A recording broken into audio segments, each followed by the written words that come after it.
This lecture is a summary of this whole course. First, let's revisit the topics that we covered in this course. In the beginning, we talked about the natural language processing and how it can enrich text representation.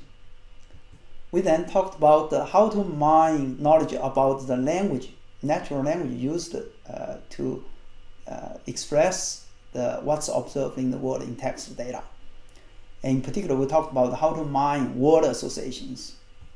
We then talked about how to analyze topics in text, how to discover topics and analyze them. This can be regarded as knowledge about the observed world. And then we talked about how to mine knowledge about the observer, and particularly talked about how to mine opinions and do sentiment analysis. And finally, we talked about the text-based prediction, which has to do with predicting values of other real-world variables based on text data. And in discussing this, we also discussed the role of non-text data, which can contribute additional predictors for the prediction problem. And also, it can provide a context for analyzing text data. And in particular, we talked about how to use context to analyze topics. So here are the key high-level takeaway messages from this course. I'm going to go over each of these major topics and point out what are the key takeaway messages that you should remember. First, in NLP and the text representation, you should realize that NLP is always very important for any text applications because it enriches text representation. The more NLP, the better text representation we can have. And this further enables more accurate knowledge discovery to discover deeper knowledge buried in text. However, the current state of the art of natural language processing is still not robust enough. And so as a result, the robust text mining technologies today tend to be based on word representation and tend to rely a lot on statistical analysis, as we've discussed in this course. And you may recall we've mostly used word-based representations, and we've relied a lot on statistical techniques and statistical learning techniques particularly. In word association mining and analysis, the important points are, first, we introduced two concepts for two basic and complementary relations of words: paradigmatic and synagmatic relations. These are actually very general relations between elements in any sequences. If you take it as meaning elements that occur in similar context in a sequence and elements that tend to co-occur with each other, and these relations might also be meaningful for other sequences of data. We also talked a lot about the text similarity. When we discuss how to discover paradigmatic relations, we compare the context of words to discover words that share a similar context. At that point, we talked about representing text data with a vector space model, and we talked about some retrieval techniques such as BM25 for measuring similarity of text and for assigning weights to terms, TF, IDF, weighting, etc. And this part is well connected to text retrieval. There are other techniques that can be relevant here also. The next point is about co-occurrence analysis of text, and we introduced some information theory concepts such as entropy, conditional entropy, and mutual information.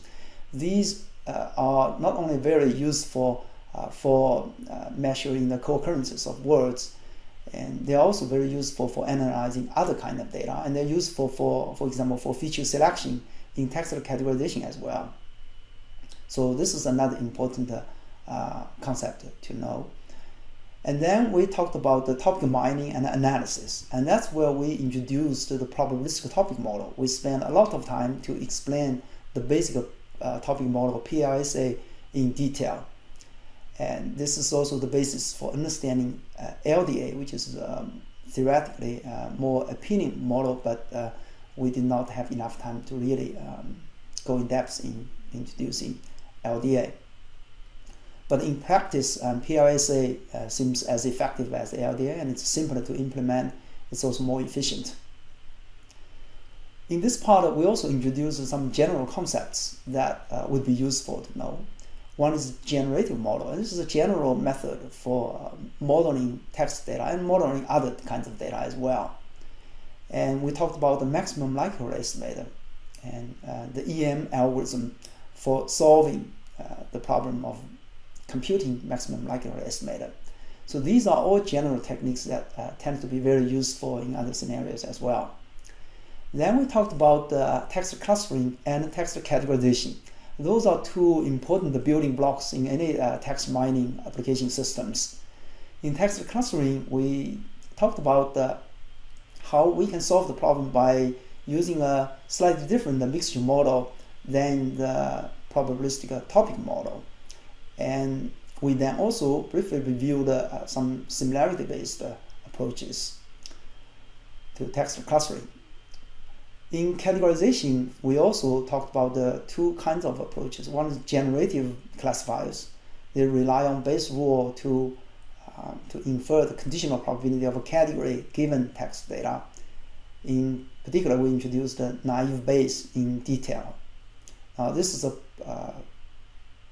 practically useful technique for a lot of text categorization tasks. We also briefly introduced some discriminative classifiers, particularly logistical regression, k-nearest neighbor, and SVM. They are also very important. They are very popular. They are very useful for text categorization as well. In both parts, we also discussed how to evaluate the results.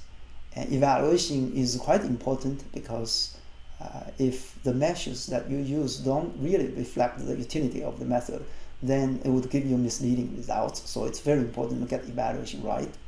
And we talked about evaluation of categorization in detail with a lot of specific measures. Then we talked about the sentiment analysis and opinion mining. And that's where we introduced the sentiment classification problem. And although it's a special case of text categorization, but we talked about how to extend or improve the text categorization method by using more sophisticated features that would be needed for sentiment analysis.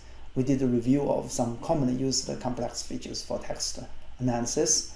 And then we also talked about how to capture the order of these categories in sentiment classification. And in particular, we introduced the ordinal logistical regression. Then we also talk about the latent aspect rating analysis. This is an unsupervised way of using a generative model to understand the review data in more detail. In particular, it allows us to understand the decomposed ratings of a reviewer on different aspects of a topic. So given text reviews with overall ratings, the method would allow us to infer the ratings on different aspects. And it also allows us to infer the reviewer's latent weights on these aspects. Which aspects are more important to the reviewer can be reviewed as well, and this enables a lot of interesting applications. Finally, in the discussion of text-based prediction, we mainly talked about the joint mining of text and non-text data, as they are both very important for prediction. We particularly talked about how text data can help non-text data and vice versa. In the case of using non-text data to help text data analysis, we talked about the contextual text mining. We introduced the contextual PLSA as a generalization or generalized model of PLSA to allow us to incorporate the context variables such as time and location. And this is a general way to allow us to review a lot of interesting topical patterns in text data. We also introduced the net PLSA. In this case, we use social network or network in general of text data to help analyzing topics. And finally, we talked about how time series data can be used as context to mine potentially causal topics in text data. Now, in the other way of using text to help interpreting patterns discovered from non-text data, we did not really discuss anything in detail, but just provide a reference. But I should stress that that's actually a very important direction to to know about if you want to build a practical text mining systems, because understanding and interpreting patterns is quite important. So this is a summary of the key takeaway messages, and I hope these would be very useful to you for building any text mining applications or doing further study of these algorithms. And this should provide a good basis for you to read frontier research papers to know more about more advanced algorithms, or to invent new algorithms yourself. So to know more about this topic, I would suggest you to look into other areas in more depth. And during this short period of time of this course, we could only touch the basic concepts, basic principles of text mining. And we emphasize the coverage of practically useful algorithms. And this is at the cost of covering some more advanced algorithms only briefly, or in many cases we omitted the discussion of a lot of advanced algorithms. So to learn more about this subject, you should definitely learn more about the natural language processing, because this is the foundation for all text-based applications. The more NLP you can do, the better representation of text you can get, and then the deeper knowledge you can discover. So this is very important. The second area that you should look into is statistical machine learning. And these techniques are now the backbone techniques for not just text analysis applications, but also for NLP. A lot of NLP techniques are nowadays actually based on supervised machine learning. So they are very important because they are key to also understanding some advanced NLP techniques. And naturally, they will provide more tools for doing text analysis in general. Now, a particularly interesting area called deep learning has attracted a lot of attention recently. It has also shown promise in many application areas, especially in speech and vision. And now it has been applied to text data as well. So, for example, recently there has been work on using deep learning to do sentiment analysis to achieve better accuracy. And so that's one example of advanced techniques that we weren't able to cover, but that's also very important. And the other area that has emerged in statistical learning is the word embedding technique, where they can learn a vector representation of words. And then these vector representations would allow you to compute the similarity of words. As you can see, this provides directly a way to discover potentially paradigmatic relations of words. And the results that people have got so far are very impressive. That's another promising technique that we did not have time to touch. But of course, whether these new techniques would lead to practical useful techniques that work much better than the current technologies is still an open question that has to be examined. And no serious evaluation has been done yet in, for example, examining the practical value of word embedding other than word similarity based evaluation. But nevertheless, these are advanced techniques that surely will make impact in text mining in the future. So it's very important to know more about these. Statistical learning is also key to predictive modeling, and which is very crucial for many big data applications. And we did not talk about that predictive modeling component, but this is mostly about the regression or categorization techniques. And this is another reason why statistical learning is important. We also suggested you to learn more about data mining, and that's simply because general data mining algorithms can always be applied to text data, which can be regarded as a special case of the general data. So there are many applications of data mining techniques. In particular, for example, pattern discovery would be very useful to generate interesting features for text analysis. And recently, information network mining techniques can also be used to analyze text information network.